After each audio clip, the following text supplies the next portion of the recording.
Bonjour à tous les amis, très heureux de vous retrouver aujourd'hui pour une vidéo spéciale Mercato. Quels sont les transferts qui vont animer la prochaine année, l'année 2021? Je vous ai sélectionné un top 10. Alors, je n'ai aucune idée, je ne suis pas Madame Irma pour savoir quel transfert va se réaliser ou non, mais je vous ai quand même préparé un top 10 des transferts qui, selon moi, vont secouer la planète foot durant la prochaine année. Allez, c'est parti!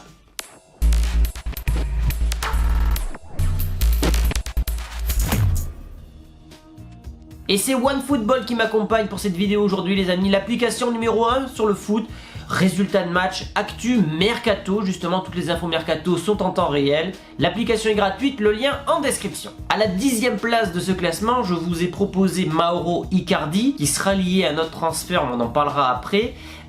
Icardi qui a complètement disparu des plans du PSG, alors est-ce que l'arrivée de Pochettino va changer l'avenir de l'Argentin? Je ne sais pas. Toujours est-il que cette année, il ne joue pas. On ne le voit plus. Il a pris énormément de poids après le premier confinement. C'est une déception. Et sachant qu'il y a peut-être, voire la probable arrivée de Lionel Messi et que les deux joueurs ne s'apprécient pas du tout, je pense que ce dernier va quitter le club. J'ai aucune idée de là où il peut atterrir, peut-être un retour en Italie, peut-être un départ en Angleterre, mais je pense qu'en 2021 sonnera la fin du projet Icardi au PSG. 9e place, Eriksen, qui était un pilier de Tottenham, qui a joué la finale de la Champions League qui a perdu également la finale de l'Europa League avec l'Inter. Il est parti faire un nouveau challenge en Italie. Je pensais que justement il avait le profil pour réussir avec Conte. Ça a été un fiasco total, tant et si bien qu'il est sur la liste des transferts. C'est Marotta qui l'a dit il y a quelques jours. Il est sur la liste des transferts et on en parle justement pour ce mercato hivernal avec un échange contre Paredes du PSG. Donc Paredes ferait le chemin du PSG à l'Inter et donc Eriksen ferait le chemin inverse, donc de l'Inter au PSG. Il y retrouverait son ancien coach Mauricio Pochettino. C'est un transfert qui je pense va se faire. Il va apporter un nouveau profil de milieu au PSG, ça peut être très intéressant. Il n'a pas tout à fait 30 ans, donc il a encore je pense 3-4 ans devant lui au top niveau. Eriksen à la 9e position. À la 8e place, je vous ai proposé Coutinho qui va quitter sans doute le Barça. Il a une clause qui fait qu'au bout d'un certain nombre de matchs, le Barça doit débourser 20 millions de plus à Liverpool. Le Barça étant ruiné, ils ne veulent pas justement payer cette clause aux Reds et donc tout porte à croire qu'il va quitter le club dès cet hiver. Peut-être l'été prochain, mais je pense plus cet hiver-là. Il avait très bien commencé la saison sous Koeman. Mais voilà, petit à petit, il s'est éteint. C'était un joueur qui était incroyable en Angleterre, mais son transfert au Barça l'a tué. Là, pareil, j'ai aucune idée de là où il pourrait signer. Peut-être un retour en Première Ligue, qui seraient les seuls à pouvoir payer son salaire. Mais en tout cas, l'histoire entre Coutinho et le Barça touche à sa fin. 7e place, on file en Bundesliga, Sancho. Voilà, vous savez que Dortmund ont l'habitude de recruter jeunes, de faire grandir justement ces joueurs pendant 2-3 ans pour ensuite faire une énorme plus-value. Il était annoncé Sancho à Manchester United cet été, ça ne s'est pas fait, mais je pense que l'été prochain ça sera le bon. Il y aura sûrement Chelsea, sûrement Arsenal, sûrement Manchester United, peut-être les Citizens mais je n'y crois pas. Peut-être même Liverpool, bref, il y aura tous les cadors anglais sur Sancho et je ne pense pas que Dortmund pourra résister un été supplémentaire à des offres mirobolantes. Donc je pense que Sancho va retrouver la Première Ligue en 2021. C'est un très très grand espoir du football. Même si cette saison il est un peu décevant, du moins il n'est pas dans les calibres de ses années précédentes, je pense qu'un retour en Première Ligue est d'actualité et qu'en 2021 justement il retrouvera la Première Ligue. 6e place, Depay qui va quitter l'Olympique Lyonnais, c'est une certitude, il est en fin de contrat en juin prochain. Aulas va essayer de le vendre le maximum en janvier, on parle d'une indemnité entre 5 et 10 millions d'euros, sans doute plus proche de 5 étant donné qu'il lui reste que 6 mois de contrat.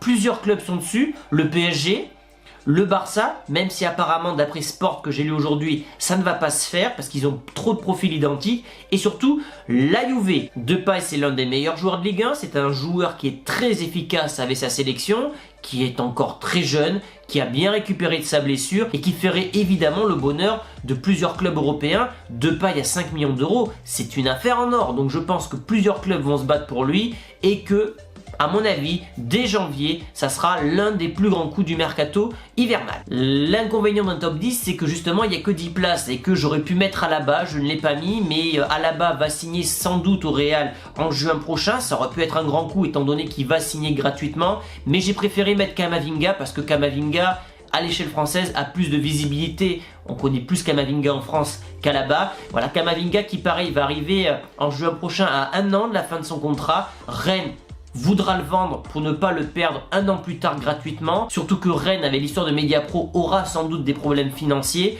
Quand tu as un chèque de 40-50 millions d'euros qui arrive sur la table, ça sera difficile à refuser. Pareil, Kamavinga, on en parle du côté du Real. Rien n'est acquis pour le moment, on sait que Zidane le veut pour avoir une doublure de Casemiro. Je l'ai mis à la 5e position parce que c'est un talent incroyable. C'est le plus jeune international français depuis l'après-guerre. C'est une passe gauche formidable, une technique soyeuse. Bref, c'est un grand talent français et bien évidemment qu'on voudra tous suivre sa progression. Kamavinga en 5e position. 4e position, on s'approche du podium. Et là, c'est un transfert quasiment acquis, puisque son agent a parlé dans la presse, c'est Paul Pogba. Mino Raiola a dit qu'il quitterait Manchester l'été prochain. Donc, pareil, même cas de figure, il sera à 1 an de la fin de son contrat qui expire donc en 2022. Mino Raiola a plusieurs pistes.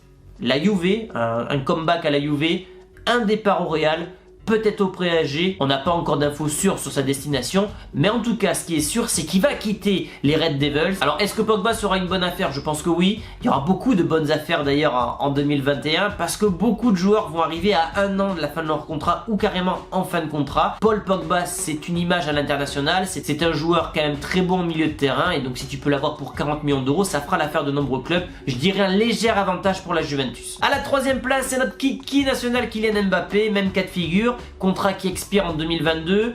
S'il prolonge pas, le PSG le vendra l'été prochain, sans doute au Real, peut-être à Liverpool, mais là pareil j'y crois un peu moins. On parle d'un transfert aux alentours de 180 millions d'euros, je trouve ça exorbitant pour un joueur dont il reste seulement une année de contrat. Je l'ai mis à la 3e position seulement, j'aurais pu le mettre plus haut, parce que je l'ai trouvé décevant en 2020. Voilà, d'où la miniature avec les flèches rouges vers le bas, c'est un joueur qui a perdu de sa superbe, qui est en régression ou du moins en stagnation. Ça me fait penser à l'année où Cristiano Ronaldo voulait partir au Real et qu'il n'avait pas pu. Il avait fait une dernière année avec Manchester qui avait été plutôt décevante avant de rebondir du côté du Real et on connaît l'histoire.